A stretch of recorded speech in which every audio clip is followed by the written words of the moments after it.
آپ کا نام سماک، ابو دجانہ آپ کی کنیت تھی۔ آپ کے باپ کا نام لوزان تھا۔ ہجرت سے قبل ہی آپ رضی اللہ تعالی عنہ نے اسلام قبول کیا۔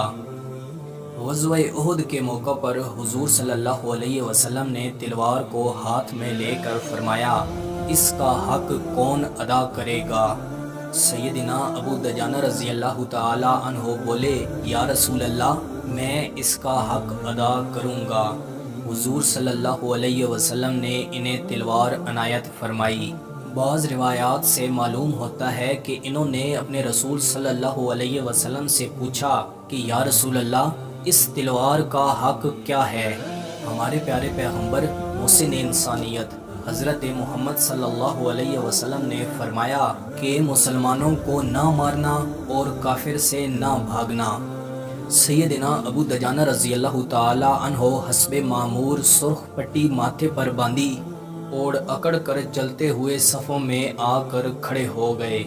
حضور صلی اللہ علیہ وسلم نے فرمایا، اگرچہ یہ چال خدا کو ناپسند ہے، لیکن ایسے موقع پر کوئی حرج نہیں۔ انہوں نے بہادری سے مقابلہ کیا اور بہت سے کافروں کو مارا۔ حضور صلی اللہ علیہ وسلم نے ان کے بارے میں فرمایا، سہیل بن حنیف رضی اللہ تعالی عنہ اور ابو دجانہ رضی اللہ تعالی عنہ خوب لڑے۔ معرکہ بنو نذیر میں بھی آپ رضی اللہ تعالی عنہ کی شرکت کا پتہ چلتا ہے۔ سیدنا ابو بکر صدیق رضی اللہ تعالی عنہ کے دور میں جنگ یمامہ ہوئی۔ آپ رضی اللہ تعالی عنہ نے اس جنگ میں شرکت کی اور بہادری سے لڑے، اور اسی جنگ میں آپ رضی اللہ تعالی عنہ نے شہادت فرمائی۔